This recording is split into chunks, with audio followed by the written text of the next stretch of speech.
بعض الاطفال بيبقى عندها طعم في بقها مش كويس، او عندها يعني هو ما بيحسش بالسكر، يعني زي ما بيحصل كده للناس. مثلا لو واحد بيشرب شاي فبياخد معلقه سكر، بقى شويه بشويه يزود لحد مثلا في ناس بتاخد لحد 5 معالق سكر. فلو اللي بياخد 5 معالق سكر ده خد معلقه هيقول لك لا ده طعمه وحش جدا.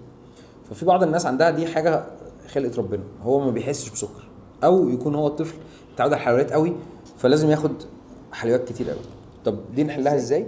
اول حاجه هنبدا نحاول نعدل له الموضوع ده، انه ياخد حاجات طعمها مسكر بس صحيه. يعني مثلا بدل ما ياخد شوكولاته ياخد حاجه دارك شوكليت مثلا، شوكولاته غامقه.